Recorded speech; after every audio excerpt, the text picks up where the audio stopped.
नर्मदे हर हर अन्नपूर्णा प्रसन्न ही माझी मैत्रीण जयश्री भोसले सातारा माझ्याकडे आलेली आहे। अनेक रेसिपी आपण तिच्याकडनं शिकत आहोत। कांद्याचा मसाला आपण तयार केलेला आहे, मोकळं पिठलं झुणका तयार केलेला आहे। त्याचप्रमाणे आजचा मेनू आहे चमचमीत अशी भरली वांगी। तर आपण बघणार आहोत, ती जसं सांगेल तसं आपण करणार आहोत। तर आजची रेसिपीला आपण सुरुवात करूया। नमस्कार, रुचिरा या चॅनेलवर तुमच्या सर्वांचे स्वागत करते आणि मी माझी रेसिपी तुम्हाला आज दाखवण्याचा प्रयत्न करते। हा कांदा लसूण मसाला कालच केलेला आहे, तो आपण आज या वांग्यामध्ये वापरणार आहोत। या आपल्या वांग्याच्या भाजीला दाण्याचं कूट लागणार आहे। 3-4 चमचे आपले पोह्याचे चमचे, 2 कांदे, कोथिंबीर आणि आपली ताजी वांगी। आता हे आपण मोहरी फोडणीसाठी घेतली आहे, हळद, तेल आणि मीठ चवीपुरतं। ही जी वांगी आहेत ना, ही आपण एका वांग्याचे 4 भाग करून चिरून घेतलेली आहेत। वांगी पाण्याने स्वच्छ धुवून घेतलेली आहेत आणि ही आता वांगी आपल्याला तेलामध्ये तळून घ्यायची आहेत। आपण आता तेल घालूया। तेल गरम झाले की त्यावर आपण कोरडी वांगी भाजून घ्यायची नुसती। पाणी राहू नये म्हणून ते आपण काढून घेतलेलं आहे, कारण ती आता आपल्याला तळायची आहेत। पण यातलं पाणी काढून घ्यायचंय। हे रापलेलं पाणी असतं आणि तळलं जाताना पाणी नको म्हणून आपण ते बाजूला काढलेलं आहे। आणि ही अशी तयार झालेली वांगी आपण तळण्यासाठी तेलामध्ये घालणार आहोत। असा वेळ जाणार आहे, पण नंतरचा वेळ वाचणार आहे। त्याच्यामुळे ही आपण तेलावर टाकलेली आहे, ज्याच्यामध्ये आपण मीठ नाही वापरलेलं आहे। आपल्याला यावर आता झाकण ठेवून द्यायचं आहे। बघूया, आपण आता खालीवर करून घ्यायची आहे। करपून द्यायची नाहीये, पण तळली गेली पाहिजे। झाकण ठेवून पुन्हा आपण वाफ देणार आहोत। वांगी इकडे छान खमंग होत आहेत, तोपर्यंत आपण पोळी करून घ्यायची आहे।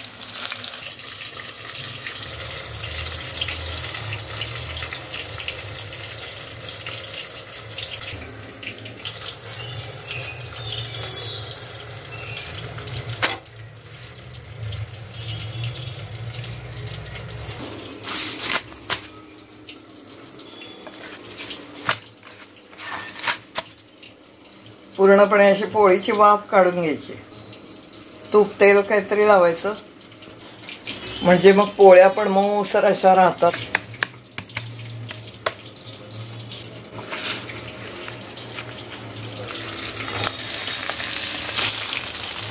वांगी तयार झाली की रंग बदललेला दिसेल। ही जी भरली वांगी आहेत ती एकदम वेगळ्या प्रकाराने केलेली आहेत।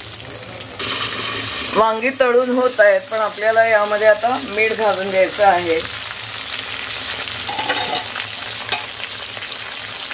नाहीतर मग मीठ वांग्याला लागणार नाही, म्हणून थोडं घालून देते। पुन्हा एकदा अवसडलं गेलं पाहिजे, म्हणजे ढवळलं गेलं पाहिजे।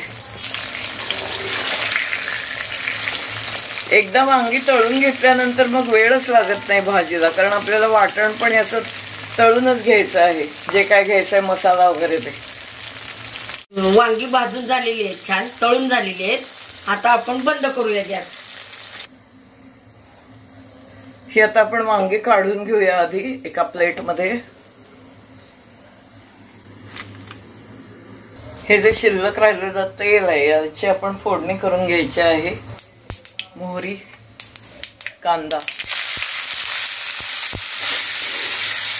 शिजू द्यायचा का कांदा? लालसर गुलाबी रंगावर करायचा। वांग्यामध्ये आपण मीठ घातलेलं आहे, मसाल्यात सुद्धा आपलं व्यवस्थित मीठ आहे, त्यामुळे जर आवश्यकता असेल तरच मीठ घालायचं, नाहीतर नाही। असा गुलाबी होत होत आला पाहिजे कांदा। यामध्ये आपल्याला आता हळद घालायची आहे। कांद्याचा मसाला म्हणजेच चटणी,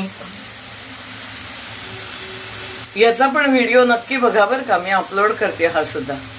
व्यवस्थित आपण कांद्याचा मसाला वापरलेला आहे, तिखट घालायचं नाहीये, स्वतंत्र परतून घेऊ हे। मग वांगी आपल्याला घालून द्यायचे आहेत।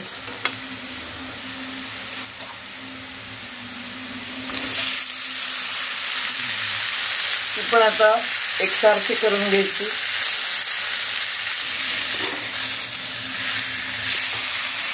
मसाला चांगला यामध्ये आपोआपच लागेल.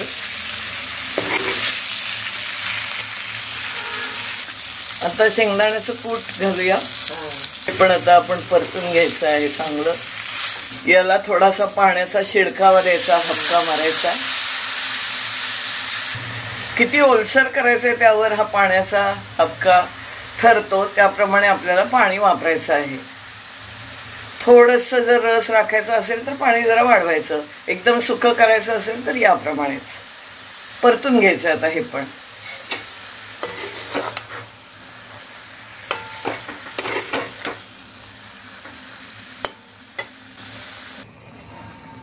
थोडासा मी रस जास्त राखलेला आहे आणि एक उकळी दिली की आपली भाजी तयार आहे. यामध्ये आता आपल्याला कोथिंबीर घालायची आहे.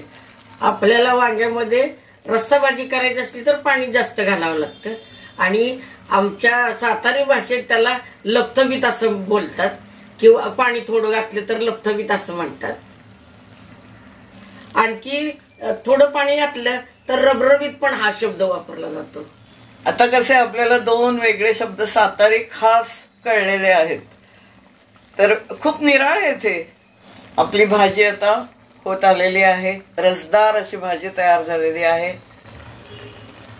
तुम्हाला हा जर व्हिडिओ आवडलेला असेल तर चॅनेलला जरूर सबस्क्राईब करा, व्हिडिओ शेअर करा, लाईक करा. तसंच मित्रमंडळींमध्ये हा शेअर सुद्धा करा. याची सुंदर रसदार अशी भाजी तयार आहे. याच्यामध्ये आपल्याला कोथिंबीर घालायची आहे किंवा आपली भाजी पूर्ण तयार. तुम्हाला हा जर व्हिडिओ आवडला असेल तर जरूर जरूर प्रतिक्रिया कळवा. तुम्ही आधी करून बघा, तुम्हाला नक्की आवडेल भाजी.